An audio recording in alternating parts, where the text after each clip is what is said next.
250 million people are not garbage. I can tell you who the real garbage is, but we won't say that.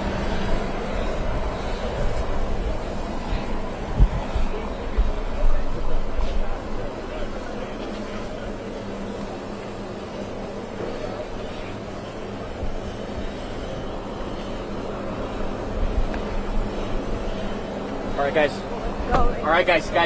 Full camera. Right here. Keep commenting. Right.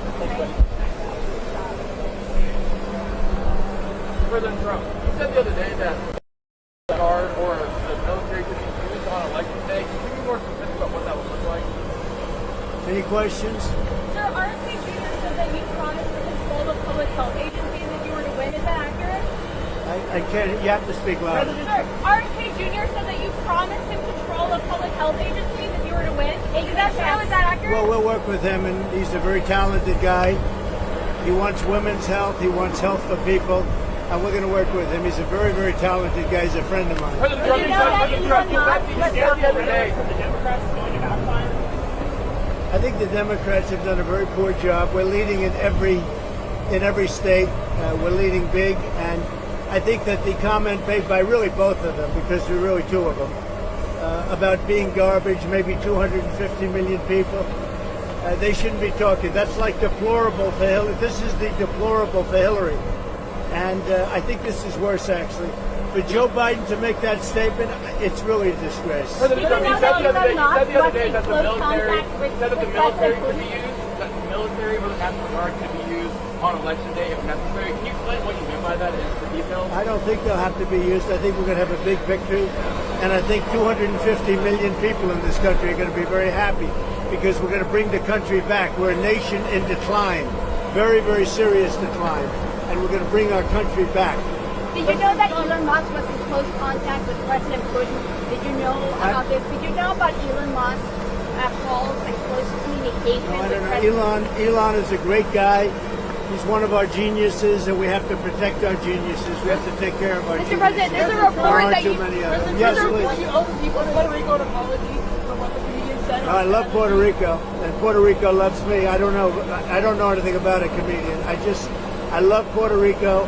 Nobody's done more for Puerto Rico than me. I took care of them when they had the big hurricanes, and nobody gets along better with Puerto Rico and the Puerto Rican people than me. They love me and I love them. Go ahead.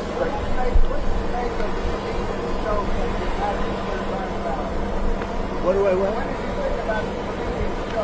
I don't know anything about the comedian. I don't know who he is. I've never seen him.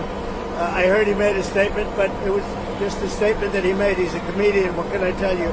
I know nothing about him. I don't know why he's there. You put comedians up, and I guess he went on earlier in the show. I don't know who he is. Did you think that joke was campaign with you?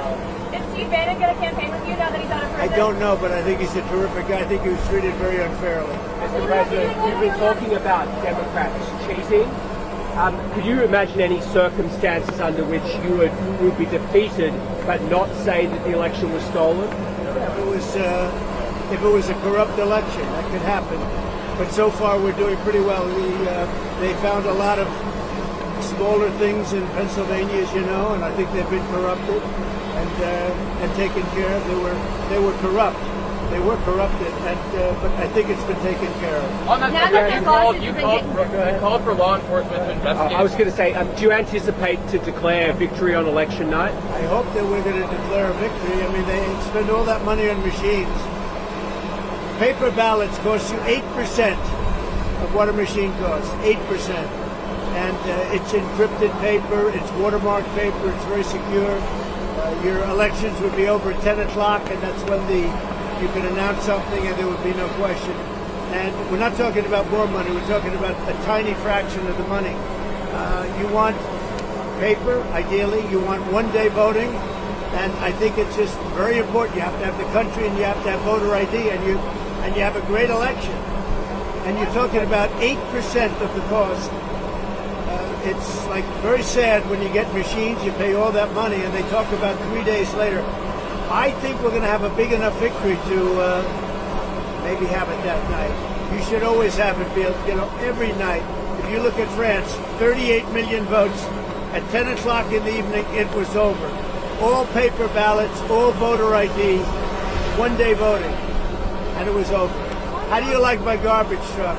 This truck is in honor of Kamala and Joe Biden. President Trump, you asked for law enforcement to investigate in Pennsylvania. If they find no evidence of cheating, will you accept the result if you lose? Well, I guess they had quite a few ballots, 2,600 ballots, where the same person was signing them. But if they find no evidence of cheating, will you accept the results? Of Pennsylvania, sure. Oh, if they find no evidence of cheating anywhere, I'll accept the results. I hope that's going to be the case. Win, lose, or draw, I hope that's going to be the case. Sir, in Bucks County. Now listen, I have to do something because Brett Favre is a great guy. He just endorsed me, and he's very important at this moment. I mean, you know, he's got a little problem for himself, and I thought it was very brave that he came out. And I want to go over and see Brett Favre. We're all going together, I assume. You're going over. I'm going to make a speech. We're going to then try and beat the weather out because we have some bad weather coming in. But I just wanted to let you know that 250 million people, that's what I think the real number is for making America great again. 250 million, the real number. They don't think in terms of garbage, okay? They don't use terms like that. And it's a shame. And Joe Biden should be ashamed of himself if he knows what he's even doing. And she should be ashamed because she shouldn't let him do it. She's the vice president, but I assume she's acting as the president. She should never have let that happen. I hope you enjoyed this garbage truck. Thank you very much. Thank you, press. Thank you, press. Thank you, press. Thank you, press. Thank you, press. Thank you. Thank you, press. Thank you, press. Thank you, press. Let's go. Let's go, guys. Let's go. Come on. Let's go. Okay, we're good. We're good.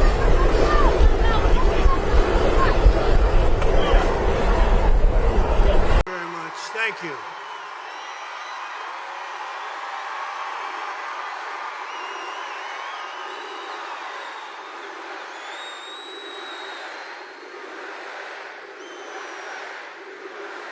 Thank you very much, everybody.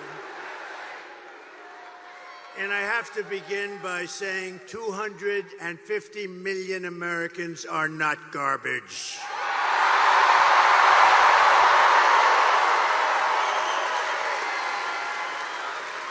This week, Kamala has been comparing her political opponents to the most evil mass murderers in history. And now, speaking on a call for her campaign last night, crooked Joe Biden finally said what he and Kamala really think of our supporters. He called them garbage. No way. No way. And they actually mean it, even though, without question, my supporters are far higher quality than crooked Joe or lying Kamala. Higher quality. Higher quality. My response to Joe and Kamala is very simple. You can't lead America if you don't love Americans. That's true. You can't be president if you hate the American people, which I believe they do. And Kamala Harris is not fit to be president of the United States. In no way is she fit. She doesn't have the intellect, the stamina, or that special quality that real leaders, people like Brett Favre, have. They don't have it. They don't have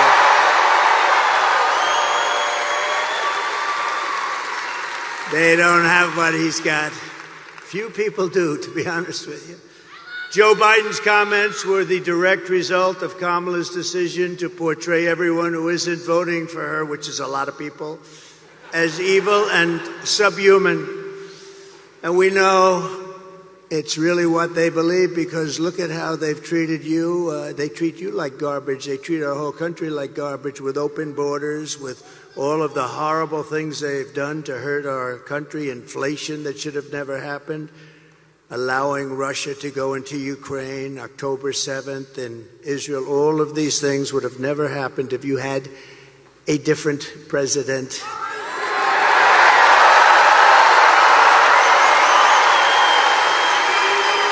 For the past 9 years, Kamala and her party have called us racists, bigots, fascists, deplorables, irredeemables, Nazis, and they called me Hitler. But she spoke last night And it was boring as hell, but I have an obligation to watch it, you know, because she's our competition. We have to win. We can't take any. They would destroy this country. If they won this thing, they would destroy. You'd have 300 million people coming through, not just 21. Can you imagine? Open borders policy for the entire world, for every criminal in the world. But she talked last night, and all she talked about was Donald Trump. Good evening, everyone. Tonight I will speak about Donald Trump. Donald Trump, Donald Trump, Donald Trump, Donald Trump, Donald Trump, Donald Trump, Donald Trump, Donald Trump, Donald Trump, Donald Trump, Donald Trump, Donald Trump, Donald Trump, Donald Trump, Donald Trump, Donald Trump, Trump.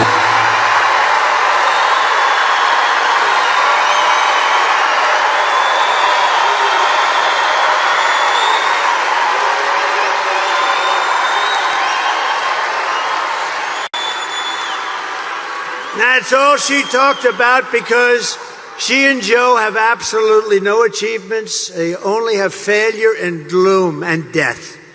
And death. Look at the death they've caused in Afghanistan. Look at that. Look at the death they've caused at our border. And you'll see that. You'll see that what they've done, they've been so bad. We have to get them the hell out fast. She suffers from a very serious disease known as Trump derangement syndrome. But many Democrats do. And you know why they do? Because we're winning. We're winning. We are winning.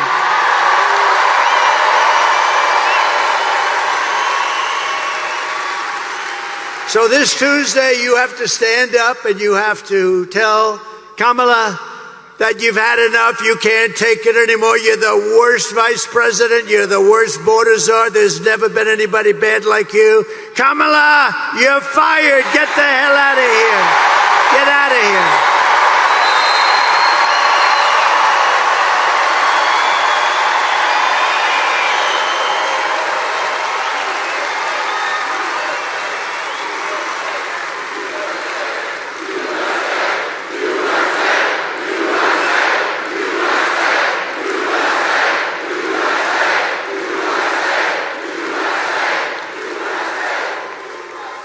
Thank you very much. So this outfit, you know, is when he called us all garbage.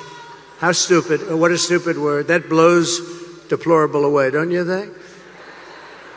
Of course, I thought irredeemable when she said deplorable or irredeemable. I thought irredeemable was actually worse, but deplorable seemed to catch on. But this garbage stuff blows it away. So I'm in this beautiful plane. I'm enjoying myself. I have a wonderful suit on.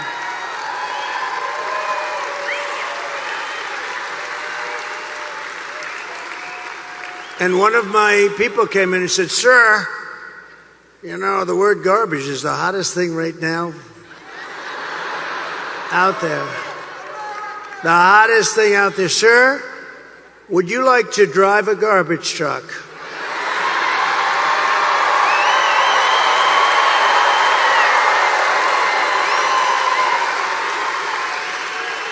Now, we're about, 30 minutes from landing. We had to do this pretty quick. I said, "It's sort of cool, though, isn't it?" Because, And I said, I think that's okay, but, I don't feel comfortable wearing a suit.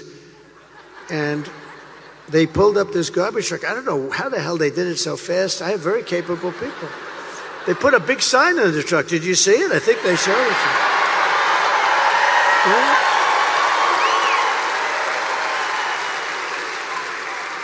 And then they said, "Sir, we have a vest." I said, "Well, should I leave my suit on and put it over the vest?" But that doesn't look very good, right? That doesn't look good. So I said, "All right, look, let me take it off." And then I actually said, I climbed into the truck, but so I said, "How the hell do you get into this truck? It's way up high. It's a big one." This was a beauty. I said, "You didn't have to buy it that big, right? You have to get it that big?" They brought this brand new, gorgeous truck, wonderful driver. He looked like Cary Grant in his prime. You know who that is? This beautiful driver. And he drove that big thing up. And I said, "Man, this is bad, because now I have all the cameras are all watching. Look at all the fake news. They were, most of them.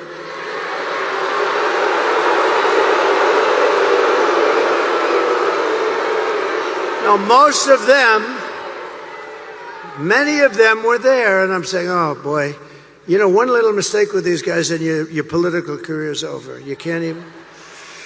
So I said, man, if I don't get up there, this is going to be very embarrassing. These stupid people, they'll say, he's cognitively and physically impaired. And I can't do that when I'm alongside of this great athlete. I got to get up to that. So look, the first stair is like up here. I'm saying, shit. So I had the adrenaline going and I made it.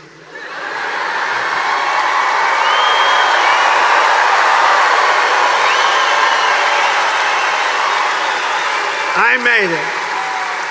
And then I gave a little news conference from the front of the, you know, they asked their wise guy questions and everything. And then we drove about 2 feet. I got out, got into the plane. And then I got in the car and I'm driving over here and I have this still on. And I come into the arena and I say, where's my jacket? I want to get out of this thing. And they said, it would be unbelievable if you could wear it on stage. I said,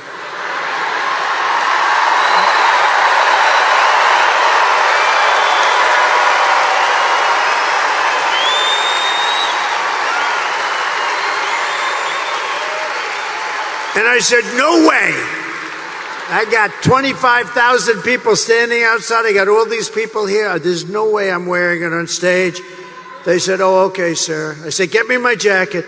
But if you did, you know, it actually makes you look thinner. I said, oh. And they got me. I said, I want to wear it on stage. When they said I look thinner, I said, in that case, I'll wear it on stage.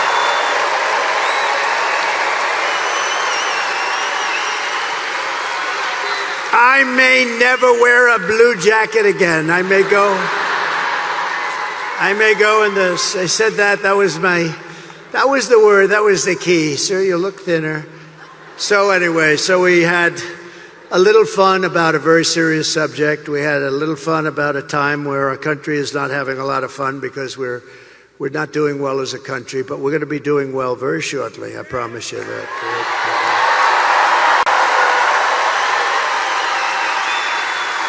And I guess you've been reading and seeing the news. It's big stuff. That's all they talk about now is the election. Boy, 6 days, 5 days. But we've set an all-time record in early voting, and the Republicans have set the highest record. They've never even come close.